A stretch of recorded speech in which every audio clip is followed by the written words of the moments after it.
Hello guys and welcome to Vlokin Project. It's Tony here, favorite Eastern European YouTuber. Today I've got a special review of the Motorola RAZR 5G. That's the second iteration of the RAZR, actually the new modern RAZR, because back in the day, I believe in the early 2000s, the original Motorola RAZR was announced, and as far as I know, that was one of the best-selling phones of all time, simply because it was the slimmest thing around. The design was absolutely unparalleled back in the day, and the specifications were kind of mid-range but definitely sufficient back in the day, because in the past the most important thing was pretty much design and how slim or how small the phone is. Unfortunately, that's not exactly the case nowadays. Nobody's looking for smaller or slimmer phones. That's why Sony killed their compact series as well, and basically pretty much almost nobody is doing mini phones right now, because you've seen so many times phones sticking out of the pockets of the back pockets of people, and they use the biggest iPhone or whatever, and they don't seem to be bothered. But Lenovo thought that there are enough, Motorola hardcore fans out there which will shell out a few £1,000 for this phone. I remember when it was released in the UK, it was like nearly £2,000, and I tweeted them. I was like, guys, are you insane? I mean, how can this be even possible? And the thing is that, again, that's the second iteration. The first one, they messed up big time because it used only eSIM only, which meant that for most countries that was pretty much unusable. Even upon release over here in the UK, it was available only on EE. That's the most expensive network over here, so a lot of people thought, man, no way. And then the reviews came out and that there were shortcomings of this phone. So they went back to the drawing table and they've upgraded the Motorola RAZR 5G 2020. They've put a normal SIM card slot. They bumped the specifications a little bit, but I mean, that's still kind of low range, mid-range phone, to be honest with you. The current asking price is about £1,300, which is absolutely mind-blowing pretty much. And the only chance of you getting one of these cheaper is eBay. Or, of course, you can import one from the US, but make sure it's unlocked, because you're gonna have a problem from AT&T unlocking your device, especially if it's active on another account. I bought my one unlocked from eBay, of course, from the US. All in all, I've paid about £400 for this phone, and I think that's too much. Honestly, after using this phone for 2 weeks, guys, I couldn't wait to finish the review period and just to move on to whatever phone, I moved to this TCL 10 Plus and I'm super happy. So you can imagine how I hated using this phone, simply because I had high hopes, I was pumped up. I was like, man, this phone is going to be great. This unlocking feature over here, it's nice, but as you can see over here, it takes, if you do it quickly, it takes like 2 seconds of the screen to react, which is just not cool, guys. And sometimes it doesn't even turn on as well.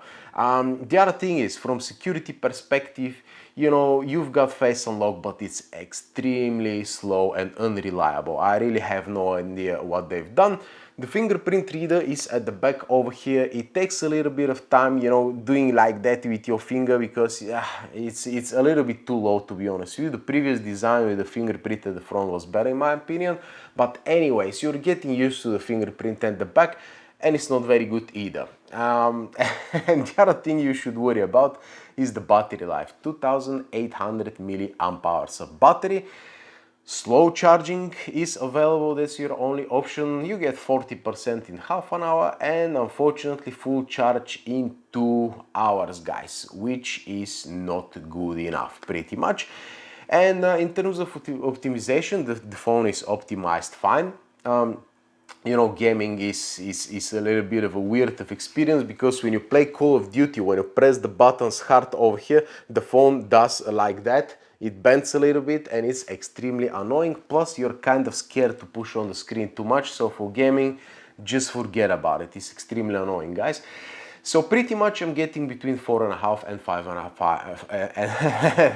4.5 and 5.5, 4.5 and 5.5 hours of screen on time, which, to be honest with you, is a little bit more than I expected. but it's lower than any other phone nowadays. And especially I think that the screen on time of the outer screen is calculated as well. So I'm not really sure if that's fair, but the thing is, you see 5.5 and you're like, I don't think I got that much. So it's how can I put it? It's a little bit more than you expected really, but it's worse than any other phone out there really. The software I'm gonna touch up very briefly is the regular Motorola skin that you've been used to for years pretty much. You chop like that to activate the torch, you flip it like that to activate the camera. There are some goodies, there are definitely some goodies, guys. But the thing is, being an American phone is stuck on Android 10 security patch in October last year. Can you imagine, guys? And you have to have an American SIM card and you have to be connected to an American network to update it, which is a massive pain because they said there were updates in Android 11. Well, I'm not quite sure about that, but anyways, you're stuck to Android 10 pretty much. Now moving on to the audio very quickly, there is no 3.5mm jack, but at least it's compatible with the HTC dongle that I've reviewed on my channel. There are many equalizer options, but it never really sounds great, guys. Now the bottom firing speaker is an odd one because it's on the left side, which means that while gaming you're always covering that speaker, guys. And on the very last notch is kind of loud, but it's extremely annoying in terms of quality. It just sometimes it's just ear piercing, guys. You hear it and you're like, oh no, let me turn it down. And turning it down doesn't really stop the annoying sound coming out of it. So it's like, you know, with some phones, for example the Red Hydrogen, the speakers were not good, but when you listen to them quietly, they sounded quite alright, like most of the older Sony devices. But this one, even in lower volume settings, guys, it's really not that good. Now, as I said about the performance, generally the phone performs quite well. Snapdragon 765G. That's alright, but the thing is, in order to save on battery, they've reduced the RAM management. And although you've got how many, 8 gigs of RAM over here, your Gmail is getting delayed and notifications are getting delayed. They had to save up some battery as well. You've got the outer screen as well, guys. You can mirror. Why is it not turning on? Okay. It turns on now. Yeah, so sometimes it just doesn't turn on because Rise to Wake is active and it's getting confused because it's a little bit slower than expected. But yeah, I mean, once you lock the screen, let me put my password on pretty much, you can do plenty of stuff on that screen. You can mirror your applications, but the thing is that the resolution is high and it's a little bit too dense for anything to be usable because everything is so small. I even put Call of Duty. I mean, you can start Call of Duty over here, but it's so small, guys. It's really not nice. The only two occasions that I'm actually using the second screen are the following. Sometimes I watch YouTube videos on it. Believe it or not, especially on my lunch break at work, I just leave the phone like that and I watch the little YouTube videos over here, which you know is one of the usage, and the other usage is to use it as a selfie camera over here, as you can see over here, guys. But I'm gonna touch upon the cameras a little bit later on. Now let's talk about the design and build quality. The phone is super bulky, guys. It's almost 200 grams when you slap one of those cases. By the way, I've compared this cheap 10 pounds Amazon case with the original leather case. Make sure you check this video out, but I prefer the cheap, you know, Amazon case over here, guys. It's another 30 grams, so you're looking at about 220 grams, which the phone feels extremely dense, and if you're planning to use it without the case, don't. By the way, the SIM tray is placed at the bottom over here and it rattles a little bit when you touch it like that. That's why the case comes in handy. Parts are nowhere to be found. It's extremely expensive to take it back to Motorola for a fix. You can crack the front screen, you can crack the rear glass. I mean, it's man, these edges over here on the hinge are extremely sharp over here. If you drop it into something, into glass table or something like that, you're definitely going to crack it. So it's like, man, I mean, it's really not comfortable to use. That's what I mean. The power button is way too high over here. The volume buttons are way too high as well. And in terms of the durability perspective, the hinge feels quite alright, apart from one thing. I mean, you can just raise it up a little bit like that, and it's just going to stay like that, guys, until you press it like that. It's like yeah. And the other thing about the hinge, let me see if it's going to lock. Yes, it unlocked this time. The other thing about the hinge is the way they did it. You can see the phone internals over here in the gap. If you look at it, you can see some stuff over here. That means that dust is going to go there all the time, guys, and it's just a matter of time until dirt builds up and it starts pushing the screen ever so slightly. And if that happens, some, you know, just a regular sunny day, you're gonna close the screen and you're gonna see the green lines pop up over here, which is not brilliant, but to be honest with you, is better than the Z Flip that Samsung has, because that crease over there, oh my god, is just mind-blowing. Even on the Z Flip 3 now, the same crease from day one. They're just mad, those people. Over here you don't have that brutal crease, guys. Over here you've got one kind of crease in the middle, one more bump over here, one more bump over here, and a small little dots. And those dots are the thing that worries me a little bit, because that's where the part of the hinge pretty much touches the metal, the screen actually, and it makes a kind of an indentation, which, I mean, long term, nah. My advice would be use the phone for, you know, a few weeks, sell it on, just to you know, scratch the itch a little bit. That's what I've done, because I was curious. I didn't want to pay the full price.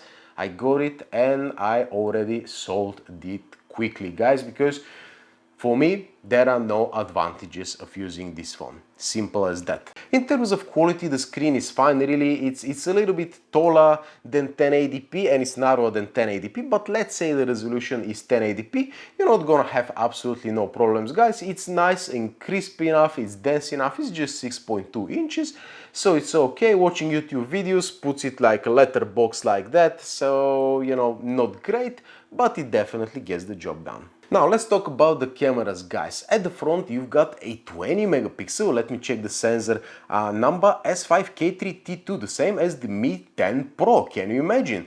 But the thing is, one major issue that Motorola pretty much messed up is that this bit over here covering the camera is plastic, guys. So every time you put it on your ear like that, it gets greasy, and when you take selfies, they come out like that. Absolutely horrible. But the thing is, no matter how much you clean that lens, you're never getting a proper, you know, clear selfie for some reason. I'm absolutely shocked of the quality of this camera, guys. That's one of the worst, or probably the worst 20 megapixel selfie camera that I have ever seen, really. There is 1080p video, but there is no stabilization whatsoever, so it's like the front camera just for videos, guys, for nothing else, really.